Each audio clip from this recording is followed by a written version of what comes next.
Everyone has emotions, and emotions take energy. Energy takes time. We all know that we need a financial budget, but did you know that you also need to manage your emotional budget? And just like a financial budget, you will be more successful if you can manage your emotional budget. Some of you might be saying right now, I can't. My emotions overwhelm me. I don't have control of that. You do, you can learn, and we're going to go through steps to be able to do that. There is tons of even conflicting advice from influencers to professionals to maybe even your family and friends. But what we need to do is find out what works for you. So why should you listen to me? Well, I'm a mental health professional with over 20 years of clinical experience, but really, I'm a very emotional person. And even as a child, I was kind of taught that my emotions were not in control and that they were not good. I now know that my emotions are normal and I am a sensitive person, and that's okay. And I can instead kind of twist that and say, my passion, I can use my emotions to move forward, to help people, to do things. So I'm going to give you 3 solid steps to give you confidence over your emotions. And it's going to change your perspective, and it's something that you have not heard before. Now, you want me to say that this is going to be easy, but it's not. It is simple. 3 words that you will remember indefinitely: think, organize, and choose. And if you continue to do that and make choices in line with being able to think through your problems, organize them, and make choices in line with what you want, you will be able to manage that emotional budget. So let's get started. The first thing is stop overthinking. And I know that sounds harsh. I'm personally an overthinker also. But really, to be able to think through your problems, organize them, and make choices, we have to learn how to stop overthinking. Overthinking is debilitating. Have you ever started thinking about a problem and then that problem is like, yeah, but this and this and this. And before you know it, you're talking about all of your problems and you're somehow connecting them together. And some of us, that's naturally how our brain works. If I can do it, you can do it. I'm an empath. I feel everything. My brain is going non-stop. If that sounds like you, these techniques are simple, but they may not be easy for you. It's just like going to the gym. You have to practice controlling your thoughts. So how do you do that? There's lots of techniques and people that talk about this of, meditation, yoga, deep breathing. And my patients always tell me that doesn't work. I tried that, it doesn't work. But how do you stop overthinking? I'm going to tell you how I do it. I go for walks. It's about finding yourself, finding what works for you. So walking works for me. Getting around water works for me. Just taking some time. Prayer, meditation, not a specific technique, but also just in a practical sense, you can't always do those things, right? And so just being able to know that you can control your thoughts. You can stop overthinking. You can take it, and we're going to talk about in the next lesson of being able to actually organize those things. Step 2 is to organize. Now, it's important to go straight to organization, because when you get yourself to stop overthinking and want to address it, you have to be able to move forward. This organization piece is what is missing in a lot of advice that you're hearing. Even cognitive behavioral therapy talks about the way that you think impacts your choices and your behavior. And that's what cognitive behavioral therapy is all about. And this is based on those theories of cognitive behavioral therapy, but the organizational piece, this is new. And without organization, you might be trying to make good choices, but you feel like you just keep going back to your old habits. You might go back to overthinking, avoiding. And I often have to go back to step one and say, stop overthinking. And I often have to get out a piece of paper, which we are going to do today, because it's important to kind of write things down. That's what an emotional budget is. So you stop that overthinking, and now we have to organize it. Why does it matter? Why does organization matter so much? So when you think about the plethora of advice on how to handle your emotions, let's start with positive psychology, right? If you just focus on what you're grateful for, focus on the things that are positive in your life, then you will feel better and you will be more positive. And that is true. But what happens when someone dies? Or what happens when you are working really hard for something and it doesn't happen? When everyone is going to experience hardship, and I'm sure you've already experienced hardship. And yes, we incorporate that positive psychology, but we also have to do it in a realistic way and organize the things that are going on in our mind and in our life. Think about manifestation and all the advice around manifestation. Like, if you just believe that these positive things will happen and you increase your vibration, then you will bring those things into your life. And I believe that there is some truth to that. But I also struggled for 10 years to save my son, and he died. And I believed that he would be healed. So you can see how I struggle with just manifestation. What about people that talk about action advice? Just do it, right? And that is true. We need to be taking action. We need to be making the choices that we'll talk about in the next lesson. But we need to organize those first, because different emotions, different life experiences, different thoughts that you're going through, you might need to do different things with that, and they're impacting you differently. So I'm going to go through with myself on this managing your emotional budget, and we have a link for you to be able to download this worksheet for free. And I teach in the Mentally Strong method, kind of going even deeper in this organization, and you can see that at the top of the emotional budget that we're going to go through. But basically, if you can organize things into how much control you have over them, or in this case, we're doing past, present, and future. So oftentimes in these things, positive psychology, manifestation, they don't talk about the past. What do you do with the past? We have no control over the past. So why spend energy there, right? We're talking about our emotional budget. How much energy are we going to be spending on the things that we're thinking about? And that is true. We don't have control. However, if we have experienced things that we didn't learn from, or grief, or trauma, or things that just don't make sense to us, and we don't learn to process them, they will come out in other ways. The present, that's what we have the most control over, right? And, people often talk about, being present in the moment, finding that peace, finding that happiness. But if you're like me and you're an overthinker, you often are thinking about the past and worrying about the future. And, being able to realistically allot time and energy to being in the moment, being in the present moment, without neglecting what you need to deal with from the past and preparing for the future.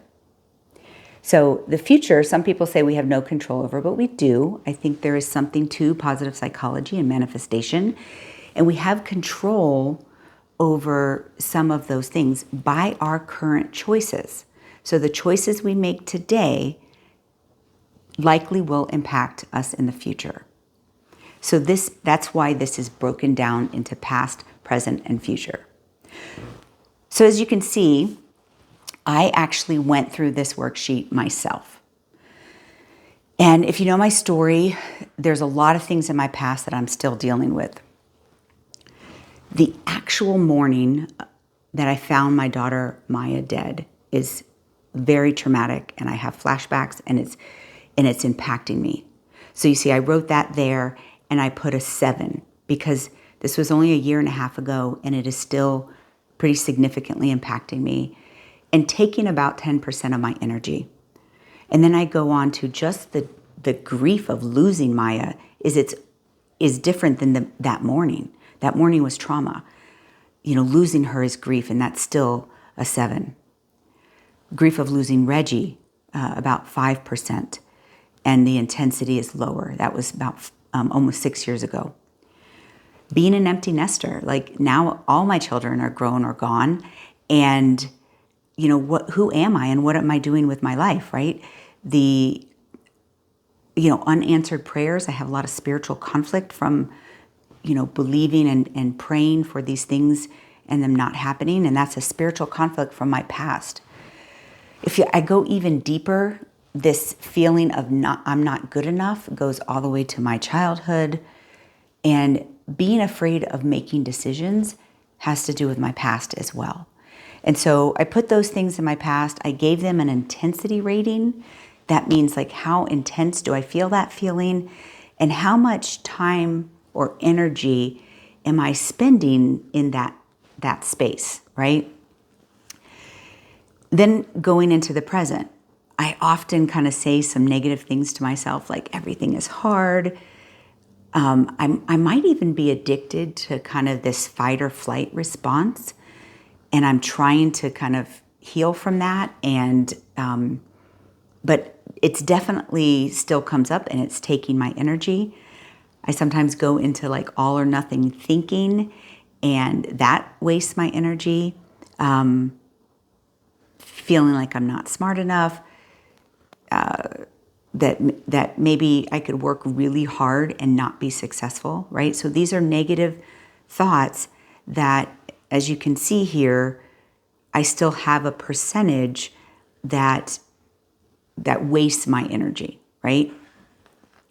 And then going into the future, life is not fair. My husband also has the same condition that my children passed from, and so I'm a caretaker and kind of having decisions around that and what is going to happen with him. And can I trust God? Can I trust myself and being able to use positive psychology and manifest, and then business decisions and the percentage of time that I'm doing those things. And so the first part of that is just kind of, remember, we're doing the emotional budget, and we're just writing down realistically the intensity and the percentage of time and energy that you're using on those things. And then on the bottom half, I want you to think of it like, what is the goal? And this is where my organization is different than what a lot of people talk about, right? Yes, we want to be in the present moment. But the reality is we need to be concerned about the future so that we can make choices in line with what we want. And we need to deal with the past. And so what I'm saying here is that our goal should be no more than 30% of our time energy is being used on the past. And if you've been through therapy and you've done a lot of this work, it may be a lot less than 30%. Right now, I'm still struggling with enormous grief, and that is still a large percentage of my thought process. And so, I put here, at least 10% of my energy on continuing to heal from my grief. 10% like learning from past mistakes, and 10% kind of dealing with the spiritual conflict that, I'm struggling with. And so making the past less than 30% of your time energy, okay? Not that it's zero, because we can always be learning from our past. and our past is always going to creep up on us. But budgeting, what do you need right now? Now, if you're in the thick of something, you have trauma you've never dealt with and it's coming back in your life, grief, recent grief or anything, whatever is coming up for you in your past, if you need to take that whole 30%, then do that, because that's what I'm doing right now. And then for the future, we want to allot 30%, but 30% on the positive end, right? So I put here, I still have to care for my husband, and I still likely have a future loss. And so there is things that I need to do and decisions I need to make, and I need to think about them and be concerned with them. But stop the negative thought about it, right? Because that overthinking that we talked about in step 1, that we stopped, is that rumination where you just keep going and then you just pile on more negative and more negative. And I want to be a successful business owner, and I want to be successful in sharing my story to help others. And so I need to be able to think through that process as well. And so I gave 20% to care of my husband and 10% to business, because I don't want more than 30% in the future. Because where you're going to get your energy, where your energy is going to be preserved, is being present in the moment, making decisions in line with what you want in the future, but enjoying and being grateful for what you have now.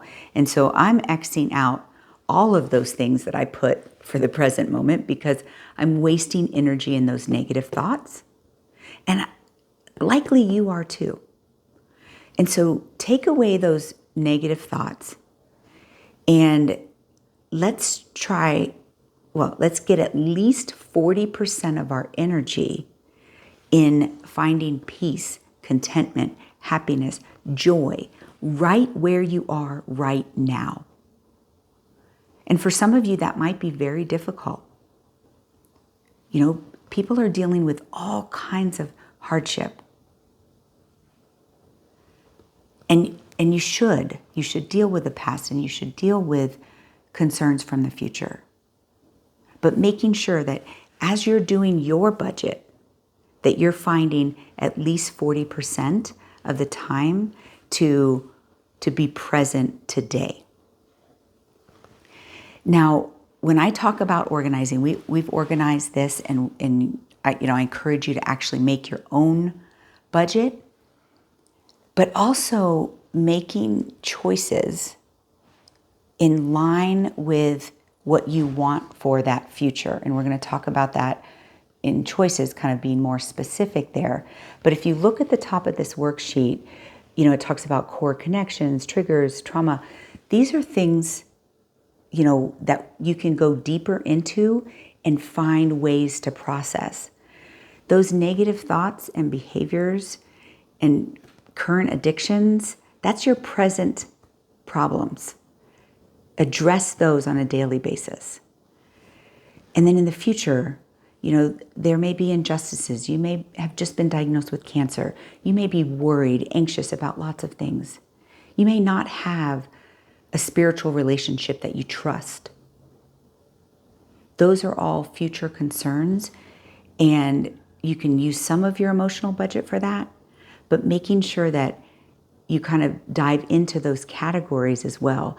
And we teach that in the Mentally Strong method. Step 3, choices. We all know how important choices are. It is in every kind of positive psychology, manifestation. We've talked about action things, like knowing that we need to make choices that are good for us and good for others is, pretty universal. But this is a perspective shift again, because now you have that organization piece, and you can make choices using your emotional budget as to where you want to spend your energy, and stop wasting energy, get rid of those negative thoughts, but still process the realities of your past. So we're going to start with a well-known Maslow's hierarchy of needs. Kind of makes it look simplified. Like if you just provide these things for someone, or if you have just had these things provided for you, you will get to the point of self-actualization and really understanding yourself. But I want to challenge that, because choices are multifaceted. They're conscious and unconscious. They're influenced by the past, present, and your future concerns. And that's why we all make choices that we wish we didn't make. Whether it's something simple of eating a chocolate cake when you're trying to lose weight, or bigger things that you might consider a mistake. When I look at Maslow's hierarchy of needs, I say, okay, when I was a child, I was provided for as far as my psychological needs, physiological needs. I had safety, I had someone who loved me, and I belonged in a family. But I never really had self-esteem. I started working on my self-esteem probably in my 30s. And so where's that disconnect? And I think that happens with many people, is that that self-esteem, self-actualization never happens. And so when we look at Maslow's, I want you to take the top part of that triangle and just think about self-actualization. But first we need to know ourselves. And this is important in learning to love yourself, is that you have to know yourself first. And then you have to like yourself in order to honestly say that you love yourself. We talk about self-love all of the time, but we don't teach it. So let's start at the bottom, knowing yourself. How do you know yourself? Well, we've been talking about this thinking, organizing, and choosing. And if you know how and why you make choices, and you start to like those choices, that gives you that understanding and knowing yourself and moving you into that liking yourself. So what happens when life starts to give you things that are difficult, choices that are difficult, stressors, or even happy things? All of those choices that we make starts to get us to that point of liking ourselves and loving ourselves. So you have to think of loving yourself as a process of your life, not just this place that you should already be. Another part about knowing yourself is understanding what we've been talking about with the overthinking. If you're an overthinker and you're constantly using your energy in that overthinking mentality, you might know yourself well, but oftentimes negative thoughts get in there and you don't like the things that you're saying to yourself.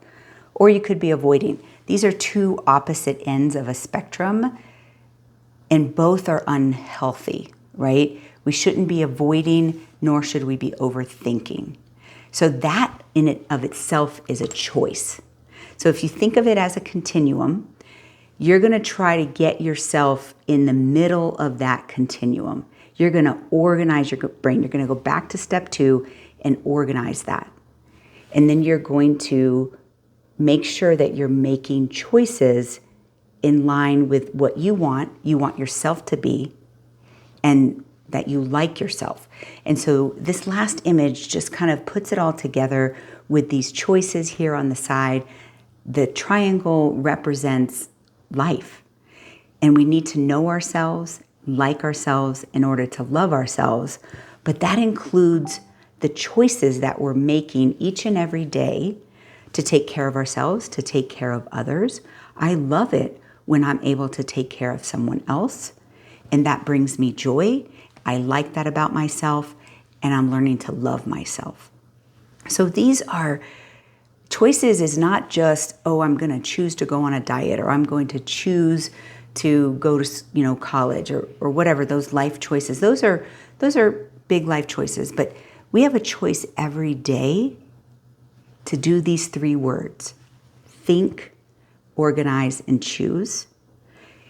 And doing it with this mindset of learning to love ourselves, because that's the process, that's the journey, and getting to that self-actualization. But what can you do right now? Don't forget those 3 words: think, organize, and choose. What can you do? Stop overthinking, but that doesn't mean start avoiding, right? It means thinking through your problems. Organize them. Create an emotional budget. Choose. Choose with a mindset of knowing yourself, liking your choices, and ultimately loving yourself. And I'm Cristi Bundukamara, psychiatric nurse practitioner with over 20 plus years of clinical experience and significant hardship myself. And I have learned and continue to learn how to help myself so that I can help you. So share these videos, subscribe, follow. Let's revolutionize the culture of mental health.